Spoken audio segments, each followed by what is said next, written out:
আসসালামু আলাইকুম ভাই বোনেরা, কেমন আছেন? আশা করি ভালো আছেন। আলহামদুলিল্লাহ আমিও ভালো আছি। লেবু শরবত বানাবো।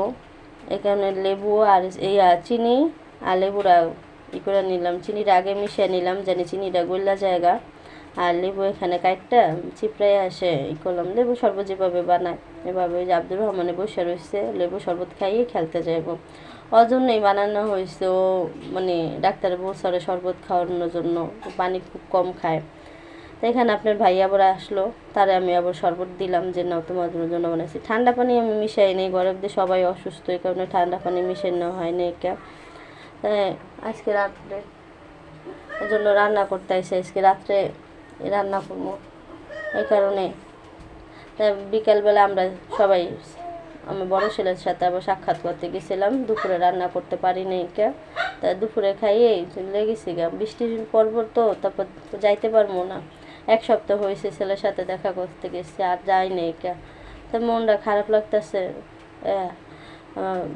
যাইতে ইচ্ছা করতেছে। পরে আসে আমি আজকে যা তুই বৃষ্টি আসুক, আজকে ওর সাথে আমি একটু দেখা করতে যাবো। যখন মন ছুটটা জায়গা তখন আর কেউ রাখতে পারে না।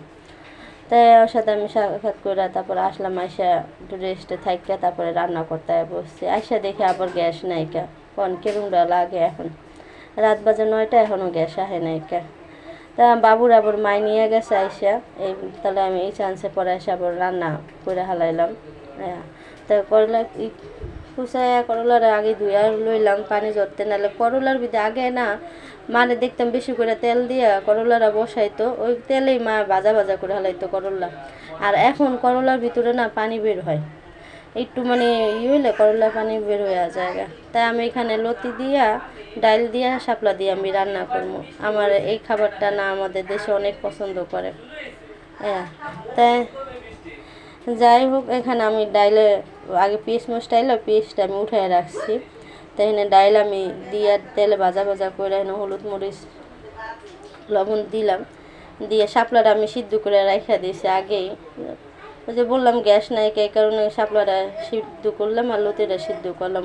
লতিটা একটু মোটা তো, ইন্ডিয়ান লতি মোটা, এই কারণে সিদ্ধ করে লইলাম জানি ডাইলের মধ্যে দিলে দূরত্ব জানি হয়ে যায়। একটু ভাপ দিয়ে নিলাম লতিটা। তাই এখানে আমার ডাইল ভালো করে ভাজা ভাজা করা হয়ে গেছে, পানি দিলাম। তারপর ডাইলটা দেখছি যেটা ফুটটা ঘন হয়ে পড়ছে, ফুটতে হয়ে গেছে। আমি এখানে আবার লতি আর এই শাপলাটা দিয়ে দিলাম। তারপর ওরা একটু বলক আসে, ভালো গলন হয়ে গেল, ঘন ঘন হয়ে যাওয়ার পর আমি আবার এখানে আবার ওই যে যে পিস স্টাইলে উঠে রাখছি ওই পিসটা আমি দিয়ে দিলাম। পিসটা একটু বেশি ভাজা হয়ে গেছে মানে পুড়ে গেছে বাবু আবার আমার কোলে ছিল, এই কারণে মায়ের দিয়ে গেছে। বৃষ্টি পড়বো তো, এই কারণে মায় আবার দিয়ে গেছে অনেক। তাই এটা আমার লতি দিয়ে শাপলা দিয়ে ডাইল দিয়ে রান্না হয়ে গেছে আপনার আমার ভিডিওটা যদি আপনাকে ভালো লাগে থাকে লাইক করে শেয়ার করে দিয়েন। আর যারা আমার ভিডিওটা দেখতেছেন তাদের অসংখ্য ধন্যবাদ।